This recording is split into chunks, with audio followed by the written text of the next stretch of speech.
بسم اللہ الرحمن الرحیم وبہ نستعین انہ خیر ناصر ومعین وصلی اللہ علی محمد وآلہ الطاہرین۔ الحمدللہ، خداوند منان کے لطف و کرم سے ہماری گفتگو ہدایہ اسیریہ میں ہے۔ اچھا، گزشتہ 5 جلسات کے اندر ہم نے تقریباً آہستہ آہستہ یہ ماحول آپ کے سامنے جوڑ دیا کہ پتہ چلے کہ ہم لوگ کیا پڑھنے جا رہے ہیں اور بحث کا آغاز کہاں سے ہو رہا ہے اور کیوں ہو رہا ہے۔ دیکھیں، شاید بعض دوستان ہماری اس روش سے اکتا جائیں، لیکن ان کی خدمت میں عرض کروں گا کہ فلسفی مباحث کو پڑھنے کا صحیح طریقہ کار یہی ہے۔ آپ فلسفی مسائل کے اندر عجلت سے کام نہ لیا کریں۔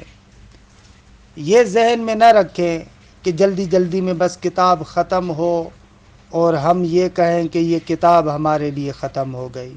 نہ عزیز من، فلسفی مباحث کے اندر 2 نکات کا بہت زیادہ خیال رکھنا چاہیے۔ ایک، فلسفی مسائل کی بناوٹ ایسی ہے کہ فلسفی مسائل پر برہان اور دلیل کو قائم کرنا اتنا مشکل نہیں ہوتا۔ فلسفی مسائل میں اصل نقطہ یہ ہوتا ہے کہ انسان اس مسئلے کا درست اور صحیح تصور کرے۔ یہ بہت ہی اہم چیز ہے۔ فلسفی مسائل کی خاصیت یہی ہے۔ اگر آپ فلسفی مسائل کو، فلسفے کو اچھے طریقے سے سمجھنا چاہتے ہیں تو سب سے پہلے کوشش کیا کریں کہ اس مسئلے کا تصور آپ کے پاس صحیح طریقے سے ہو۔ بقول استاد شہید مرتضیٰ مطہری رحمۃ اللہ علیہ کے کہ فلسفی مسائل میں مسائل کا تصور مشکل ہے۔ اگر ان مسائل کا صحیح طریقے سے تصور آ جائے تو تصدیق انسان فوراً کرتا ہے۔ تصدیق کے لیے اتنے بے چین نہ ہوں، ان دلائل کو ہم بہت ہی آسانی سے بیان کر لیں گے، لیکن سب سے بڑا مسئلہ فلسفی مسائل میں یہ ہوتا ہے کہ انسان ان فلسفی مسائل کی درست تصویر اپنے ذہن میں لے کر آئے، صحیح طریقے سے تصور کرے۔ ایک یہ مسئلہ کہ انشاءاللہ ہماری بہت زیادہ عنایت ہوگی اس مسئلے پر۔ کتاب کے اندر معمولاً مسئلے کو بیان کر کے فوراً برہان کی طرف چلے جاتے ہیں، لیکن اس مسئلے کا درست تصور، اس مسئلے کو صحیح طریقے سے آپ کے ذہن تک پہنچانا، یہ بہت اہم کام ہے۔ کہ اصلاً ہدایہ اسیریہ کی تدریس کا اصلاً بنیادی ہدف یہی ہے کہ آپ ان مسائل کو درست اور صحیح تصور کریں۔ اکثر اوقات بندہ حقیر نے اپنی زندگی کے مختصر سے عرصے میں جو تجربہ کیا ہے، وہ افراد جو فلسفے کے ناقدین کہلاتے ہیں، فلسفے پر نقد کرتے ہیں، فلسفے کے مخالف ہیں، اکثر اوقات ہم نے یہ دیکھا ہے کہ ان کے سامنے اصلاً فلسفی مسئلے کی درست تصویر نہیں ہے۔ صحیح طریقے سے انہوں نے مسئلے کو تصور نہیں کیا۔ جب صحیح طریقے سے تصور نہیں کیا، جو غلط نقشہ ان کے ذہن میں اس فلسفی مسئلے کے بارے میں ہے، تو فوراً اس کو نقد کرنا شروع کر دیتے ہیں۔ تو عزیز من، ایک یہ اہم نقطہ ہے جس کی وجہ سے ہم مجبور ہوتے ہیں کہ توضیحات آپ کی خدمت میں عرض کریں۔ اور دوسرا نقطہ کہ جس نقطے کو بھی بہت زیادہ عنایت کے ساتھ انسان مد نظر رکھے، وہ یہ ہے کہ اس مسئلے کا پس منظر کیا ہے۔ اس مسئلے کے پس منظر کو بھی اچھے طریقے سے سمجھے کہ اصلاً اس مسئلے کو کیوں طرح کیا گیا، کیوں بیان کیا گیا، اس کے بیان کرنے کا انگیزہ اور داعی کون سا ہے۔ اگر اس پس منظر کو، اور اس انگیزے اور داعی کو اچھے طریقے سے سمجھ گئے تو مسئلہ سمجھنے میں بھی آسانی ہوگی اور فلسفی مسئلے سے آپ لطف اندوز بھی ہو سکیں گے. یہ بھی اہم نکتہ ہے. اور بہرحال اسی کا ایک فرعی مطلب یہ بھی ہے کہ اس فلسفی مسئلے کا ہماری معرفتی زندگی، دینی زندگی، شرعی زندگی پر کیا اثر ہوتا ہے.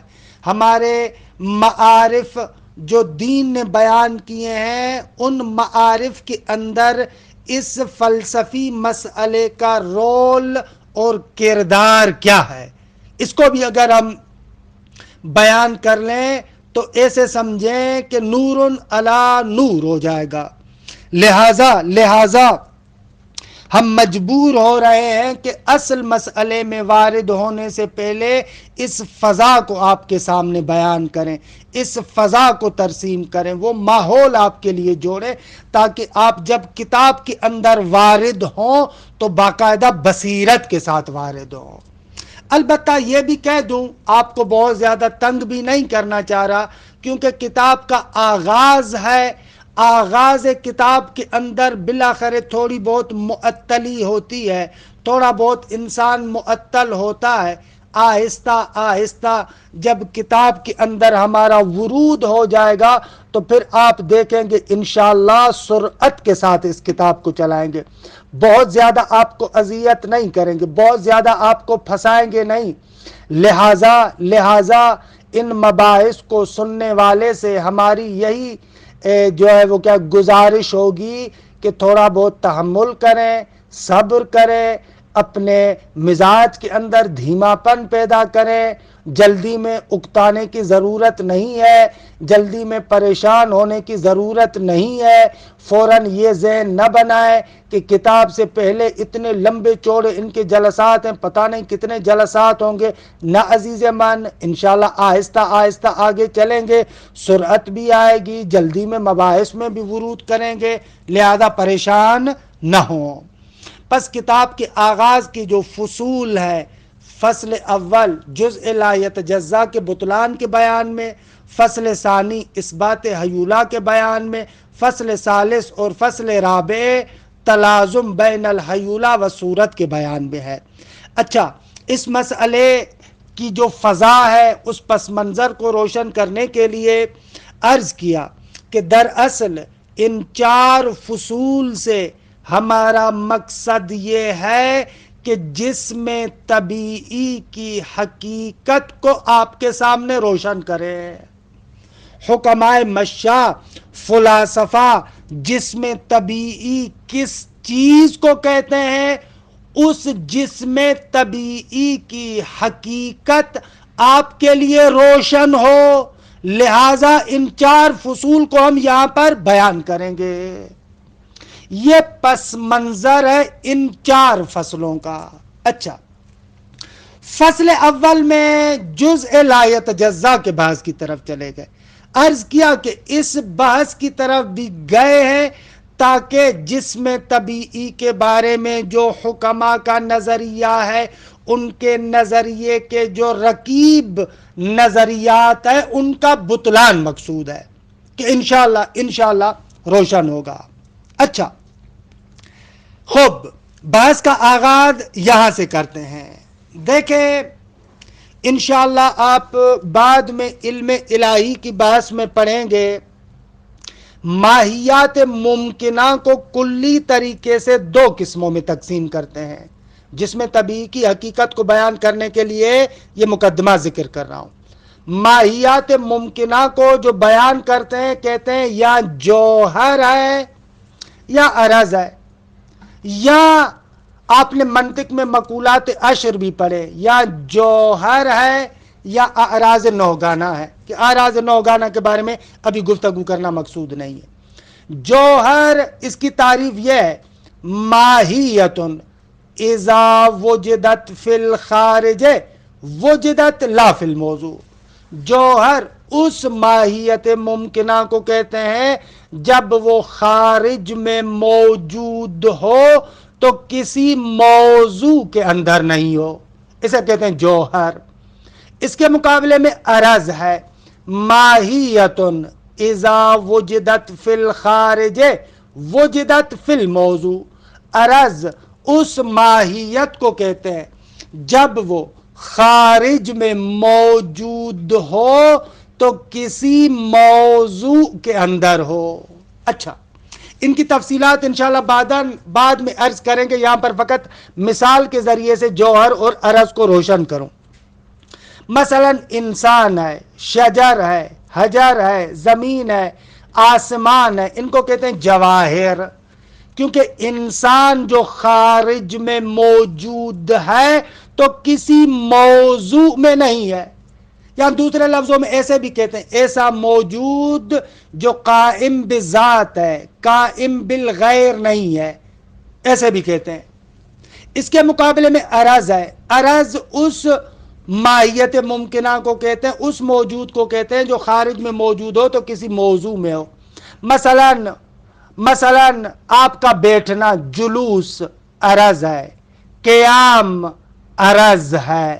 خوب، یہ اعراض ہے، آپ کے بدن کے ساتھ قائم ہے، یا آپ کے بدن کی لمبائی، چوڑائی، گہرائی، یہ طول و عرض و عمق، یہ کیا ہے؟ عرض ہے.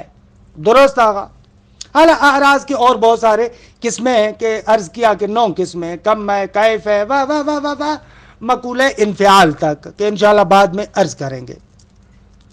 تو یہ جو جوہر ہے اس کے مقابلے میں ہے. جوہر کسی موضوع میں نہیں ہوتا، قائم بذات ہے. مشہور فلاسفہ کہتے ہیں کہ جوہر کی 5 قسمیں ہیں. بنیادی طریقے سے ابتدائی جوہر کی 5 قسمیں ہیں. یا عقل ہے، یا نفس ہے، یا مادہ ہے، یا صورت ہے، یا جسم ہے. یہ 5 قسمیں ہیں جوہر کی.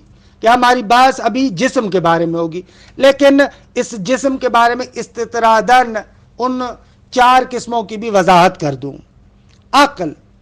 عقل سے مراد یہاں پر ایک موجود مجرد ہے.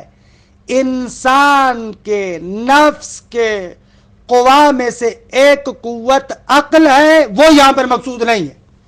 یہاں پر مقصود عقل یعنی ایک ایسا موجود ہے جو ذاتاً اور فعلاً مادے سے مجرد ہے. یعنی مقام ذات میں بھی مجرد ہے اور مقام فعل میں بھی مجرد ہے. اسے کہتے ہیں عقل. شریعت کی زبان میں ملک بھی کہتے ہیں، فرشتہ بھی کہتے ہیں. یہ پہلی قسم ہے کہ جو مقام ذات اور مقام فعل دونوں میں مجرد ہے. انشاءاللہ اسی ہدایت الحکمت میں علم الہی کے باعث میں عقول کے بارے میں ہماری گفتگو ہوگی. بس یہاں پر عقل سے مراد انسان کے نفس کی قوہ عاقلہ مراد نہیں ہے، بلکہ عقل سے مراد ایک موجود مجرد ہے کہ جو ذاتاً اور فعلاً مادے سے خالی ہے. اچھا، دوسری قسم ہے نفس. خود نفس کی تعریف معمولاً ایسے کرتے ہیں، یعنی وہ جوہر ہے جو ذاتاً مجرد ہے لیکن مقام فعل میں مادی ہے. مثلا جو افعال انجام دیتا ہے ان افعال کو انجام دینے کے لیے وہ بدن کا محتاج ہے، اما مقام ذات میں وہ مجرد ہے، کہ تفصیلات انشاءاللہ نفس کے مباحث میں ذکر کریں گے. مثلا آپ دیکھیں، اگر انسان دیکھنا چاہتا ہے خوب اس کو آنکھوں کی ضرورت ہے. انسان اگر سننا چاہتا ہے اس کو کانوں کی ضرورت ہے. یعنی انسان اپنے جتنے بھی اعمال اور افعال کو انجام دینا چاہتا ہے ان اعمال اور افعال کے لیے اس کو بدن کی ضرورت ہے، مادے کی ضرورت ہے. اما نفس مقام ذات کے اندر مجرد ہے. درست آگا. اللہ تفصیلات جیسا کہ عرض کیا علم النفس میں عرض کریں گے. یہ دوسری قسم. اچھا، تیسری قسم جو جوہر کی ہے وہ مادہ ہے، کہ جو ہیولہ ہے، کہ جس کے بارے میں یہاں پر بھی گفتگو کریں گے. مادہ اس جوہر مبہم کو کہتے ہیں کہ جو تمام اشیاء کی قوت اور قابلیت سے عبارت ہے. یعنی مادہ ایسا جوہر مبہم ہے کہ جو قوہ محض ہے، کہ انشاءاللہ اس کی وضاحت میں ہیولہ کے آغاز میں اور زیادہ تفصیل سے عرض کروں گا. وہ خود قوہ ہے، قابلیت ہے، اس کے اندر صور نوعیہ اور اعراض کو قبول کرنے کی صلاحیت ہے۔ مثلا آپ ایک مادہ مٹی سے، خاک سے ایک مادے کو تصور کریں، اس مٹی اور خاک کے اندر یہ صلاحیت ہے کہ مختلف صورتوں کو قبول کرے۔ وہ خاک صورت گیاہی نباتات کو قبول کر سکتی ہے، وہ خاک صورت حیوانی، صورت انسانی، اعلیٰ اس کے مختلف مراحل ہیں، ان مراحل سے ان تمام صور کو قبول کرتی ہے۔ اب ایک ہے ہمارے پاس خاک، اور ایک ہے اس خاک کے اندر مادہ اور قوت، درست ہے آگا، اس مادے اور قوت اور اس قابلیت کی بنا پر وہ کیا کرتا ہے؟ مختلف صورتوں کو قبول کرتا ہے۔ یہ مادہ جوہر مبہم یا حیولہ اولا اسے کہتے ہیں، یہ بھی ایک جوہر کی قسم ہے کہ تفصیل جیسا کہ عرض کیا انشاءاللہ اس بات حیولہ کے آغاز میں اس حیولہ کی خوب وضاحت کریں گے۔ خوب چوتھی قسم ہے صورت۔ صورت یعنی وہ شے جس کے ذریعے سے ایک شے فعلیت پیدا کرتی ہے، مادے کو جو فعلیت دیتی ہے اسے ہم کہتے ہیں صورت۔ اچھا، یہ فعلیت دو جہتوں سے دیتی ہے، یعنی یہ صورت مادے کو فعلیت دو اعتبارات سے دیتی ہے۔ ایک صورت جسمیہ کے اعتبار سے فعلیت دیتی ہے، اور ایک صورت نوعیہ کے بارے میں کی جہت سے جو ہے وہ کیا فعلیت دیتی ہے، کہ انشاءاللہ ان کی تفصیلات بعد میں عرض کروں گا، فعلاً پریشان نہ ہو، یہ تفصیلات آنے والی ہیں۔ یہ چوتھی قسم۔ اور پانچویں قسم ہے جسم یا صورت جسمیہ۔ خوب صورت جسمیہ در حقیقت مادے کی فعلیت یافتہ صورت کو کہتے ہیں۔ مادہ جو طول و عرض و عمق کے اعتبار سے فعلیت پیدا کرتا ہے اس کو ہم کہتے ہیں صورت جسمیہ۔ پس صورت جسمیہ مرکب ہے مادے اور صورت سے، اور اسی کو ہم جسم طبیعی کہتے ہیں۔ یہ جو یہاں پر بحث کریں گے اور حکماء کے نظریے کو بیان کریں گے جسم طبیعی کے بارے میں، جسم طبیعی یعنی جو مادے اور صورت سے مرکب ہو، کہ انشاءاللہ بعد میں بحث آئے گی اور اس کے بارے میں ہم آپ کی خدمت میں مطالب کو عرض کریں گے۔ کہ پس ابھی آپ نے دیکھا کہ ہماری گفتگو کہاں پر ہے؟ ہماری گفتگو ہے جوہر کی اس پانچویں قسم کے بارے میں، جسم کے بارے میں۔ جسم ایک ایسا موجود ہے کہ جو مادے اور صورت کی ترکیب سے وجود میں آتا ہے۔ مادے اور صورت کی ترکیب سے جو ایک جوہر ہمارے سامنے آتا ہے اس کو کہتے ہیں جسم۔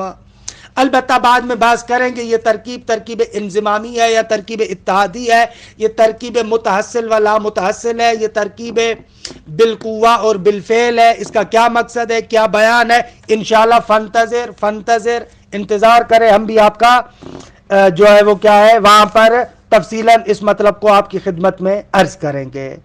فتلخص، خلاصہ کلام کیا ہوا؟ خلاصہ کلام یہ ہوا کہ جوہر کی پانچ قسمیں ہیں، عقل ہے، نفس ہے، مادہ ہے، صورت ہے اور جسم ہے۔ ہماری گفتگو یہاں پر کس کے بارے میں ہے؟ جسم کے بارے میں۔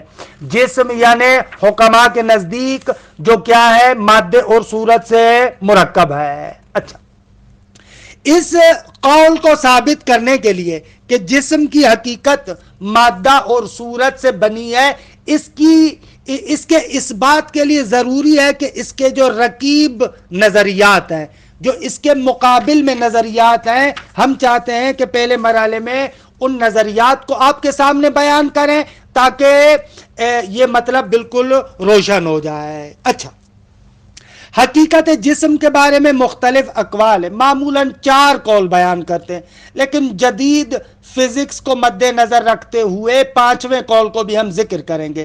یعنی آپ الہدیۃ السعیدیہ کو اگر اٹھا کر دیکھیں تو جسم کی حقیقت کے بارے میں وہی مشہور 4 نظریے بیان کرتے ہیں۔ مشہور متکلمین کا نظریہ، اور عبد الکریم شہرستانی کا نظریہ، نظام معتزلی کا نظریہ اور حکمائے مشاء کا نظریہ. لیکن ہم یہاں پر 5 قول بیان کریں گے.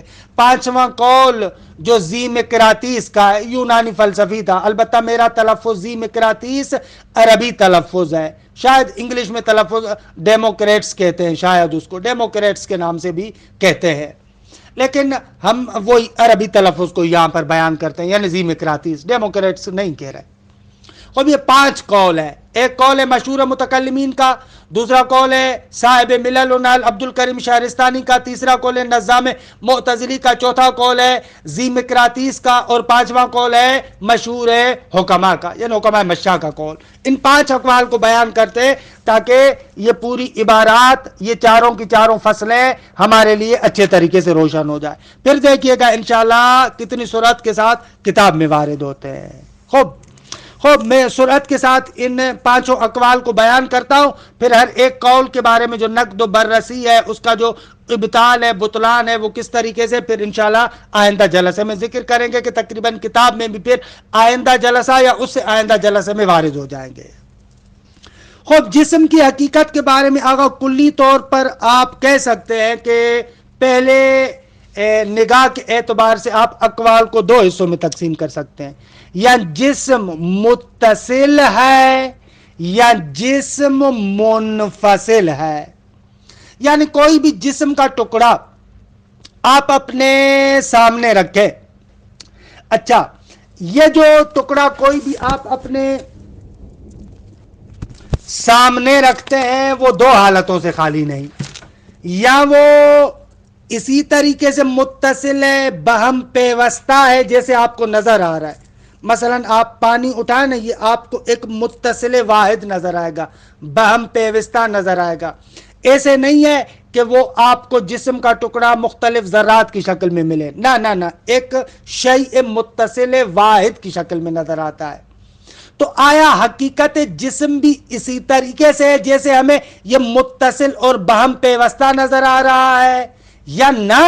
حقیقت جسم حقیقت میں منفصل ہے، مختلف اجزاء، مختلف ریز، چھوٹے اجزاء سے مل کر بنا ہے. پس کلی طور پر 2 صورتیں، یا جسم متصل ہے، یعنی جس طریقے سے ہمیں محسوس ہو رہا ہے اسی طریقے سے ہے، یا نہ ہمیں محسوس ہو رہا ہے کہ متصل ہے اور باہم پیوستہ ہے، لیکن حقیقت میں یہ جسم چھوٹے ریز ذرات سے مل کر بنا ہے. کہ پس کلی طریقے سے جتنے بھی اقوال ہیں ان کو ان 2 صورتوں میں بیان کر سکتے، یا جسم متصل ہے جس طریقے سے ہمیں باہم پیوستہ نظر آ رہا ہے، یا نہ جسم حقیقت میں اجزاء سے مرکب ہے، حقیقت میں جسم منفصل ہے، مختلف تکے ہیں، ٹکڑے ریز اجزاء ہیں، ان کو ملا کر ہم نے جسم بنایا ہے. خوب، پہلا جو گروہ ہے، یعنی پہلی صورت کہ جسم متصل ہو، یہاں پر خود پھر جو ہے وہ کیا ہے، 2 نظریات ہمارے سامنے آتے ہیں. ایک گروہ وہ ہے کہ جو اس بات کا قائل ہے کہ یہ جو ہمیں متصل نظر آ رہا ہے حقیقت میں مرکب ہے 2 اجزاء جوہری سے، ایک مادہ ہے اور ایک صورت ہے، کہ حکما کا نظریہ یہی ہے. اور اس متصل واحد کے اندر یہ قابلیت اور صلاحیت پائی جاتی ہے کہ تقسیم لامتناہی کو قبول کرے، تقسیم لامتناہی کو قبول کرے. یعنی خارجی طریقے سے آپ تقسیم کرتے جائیں، ہر جز کو تقسیم کریں، جب آپ تھک جائیں تو خارجی طریقے سے اگر تقسیم نہ کر سکیں تو پھر آپ اس کو اپنے وہم کے ذریعے سے، قوہ واہمہ کے ذریعے سے تقسیم کرتے. اگر پھر آپ قوہ واہمہ کے ذریعے سے بھی تقسیم کرتے تھک جائیں تو قوہ عاقلہ کے ذریعے سے وہاں پر آپ اس کو تقسیم کرتے ہیں. تو انشاءاللہ یہ تقسیم کے جو 4 اقسام ہیں ان کو میں جلسے آئندہ میں ذکر کروں گا. پس پہلا قول یہ ہے، پہلا قول کیا ہے؟ پہلا قول یہ ہوا کہ جسم حقیقت میں متصل واحد ہے اور لامتناہی تقسیم کو قبول کر سکتا ہے. بالفعل اس کے اجزاء نہیں ہے، لامتناہی تقسیم کو قبول کر سکتا ہے. یہ حکما کا نظریہ. خوب یہیں پر جو ہے وہ کیا ہے، ایک اور نظریہ بھی ہے کہ انشاءاللہ اس کو پھر میں بعد میں ہی عرض کرتا ہوں. ایک اور نظریہ بھی ہے کہ حکما میں سے مثلا حکما اشراکیون کا نظریہ، شیخ شہاب الدین سہروردی کا نظریہ ہے کہ وہ کہتے ہیں کہ جسم یہی متصل واحد ہے، حقیقت میں مادے اور صورت سے مرکب نہیں ہے، ایک ہی ہے، یہی صورت جسمیہ ہے، مادہ اور حیولہ نامی یہاں پر کوئی چیز نہیں ہے، اور یہ اپنی تقسیم کو لامحدود طریقے سے قبول کر سکتا ہے. خوب دوسرا کہ جو لوگ کہتے ہیں کہ یہ جسم کیا ہے، نہ حقیقت میں ایک منفصل چیز ہے، یعنی مختلف ریز اور چھوٹے چھوٹے اجزاء سے مرکب ہے. اچھا، یہ جو چھوٹے چھوٹے اجزاء ریز سے مرکب ہے، خوب اس کے بھی پھر جو ہے وہ کیا ہے، مختلف یہاں پر اقوال ہمارے سامنے آتے ہیں. خوب مختلف اقوال مثلا کس طریقے سے، بعض حضرات کہتے ہیں کہ یہ جو اس کے اجزاء ہے، یہ اجزاء بالفعل ہے اور متناہی ہے. بالفعل اجزاء ہے اور متناہی ہے. بعض افراد کہتے ہیں اس کے اجزاء بالقوہ ہے اور وہ اجزاء بالقوہ متناہی ہے، اور بعض کہتے ہیں اس کے وہ اجزاء بالقوہ ہے اور غیر متناہی ہے. پس منفصل والی صورت میں کتنی صورتیں ہوئیں؟ 3 صورتیں. اجزاء سے مرکب ہے، یا وہ اجزاء بالفعل ہے یا بالقوہ ہے. اگر بالفعل ہو تو متناہی ہے، اور اگر بالقوہ ہو تو یا متناہی ہے یا غیر متناہی ہے. مجموعاً یہ اقوال ہمارے سامنے آتے ہیں. بس جسم کے بارے میں یہ اقوال ہوئے. تو خوب ہمارا وقت یہاں پر ختم ہو رہا ہے. انشاءاللہ بحث کا آغاز اور اسی بحث کو آگے چلانا جلسے آئندہ سے شروع کریں گے. وصلی اللہ علی محمد و آلہ الطاہرین.